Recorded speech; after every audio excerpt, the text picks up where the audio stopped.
Hey guys, welcome back to my channel. Today is Monday and I'm here with Lecture Monday with the next part of technical terms to be learned in plant breeding. First one, seed recalcitrant.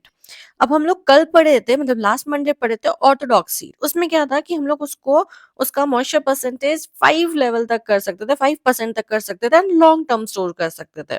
But इसमें क्या होता है, इसको हम लोग 12 से 30% से नीचे नहीं ला सकते मॉइस्चर कंटेंट इसका, and without adversely affecting their viability. मतलब इससे कम करेंगे तो उसका वायबिलिटी खराब हो जाएगा। इसीलिए ये डिफिकल्ट होता है for long term storage. Storage के लिए डिफिकल्ट है, इसको जल्दी यूज कर लो।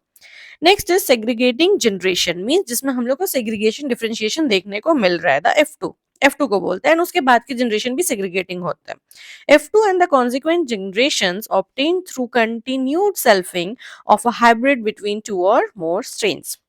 सेग्रीगेशन होता क्या है कि उसमें हम लोग को डिफरेंस दिख रहा है, ठीक है, दो अलील का जो डिफरेंस होता है ना, उस वो हम लोग को विजिबल होता है।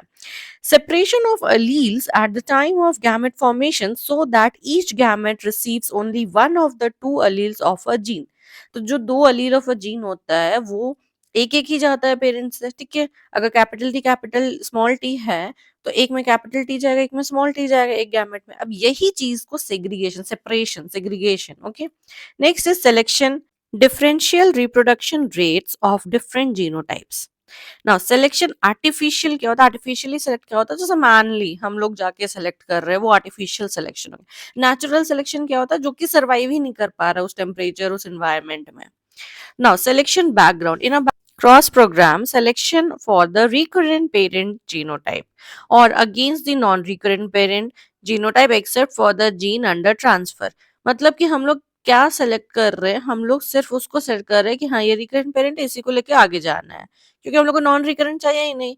हम लोग को सिर्फ रिकरेंट चाहिए ताकि हम लोग उस जीन का 100% एक्सप्रेशन करा सके। Next is selection combined marker assisted. अब जब सिलेक्शन हम लोग मार्कर के प्रेजेंस के हिसाब से कर रहे हैं, एक मार्कर हम लोग डाल दे रहे हैं, उससे पता चल रहा है कि हाँ भाई ये हमारा डिजायर्ड वाला ऑर्गेनिज्म है, तो वो मार्कर असिस्टेड हो गया। Use of marker assisted selection in combination with phenotypic screening to enhance the efficiency of selection, especially when heritability of the trait is low. Now, last one for the day, selection direct, selection for a trait based on phenotypic expression of that trait itself। मतलब हम लोग को जो दिख रहा है, phenotypic मतलब जो दिख रहा है, हाँ ये इसकी हाइट अच्छी है, ये चाहिए, ये मीडियम हाइट का, मीडियम हाइट dwarf हाइटेड आप प्रेफर कर रहे हो तो ये अच्छा है, तो ये selected है। So that's it for the day. If you like the video, please hit the like button, share it, and don't forget to subscribe my channel. I'll again come up till that. Take care. Bye bye.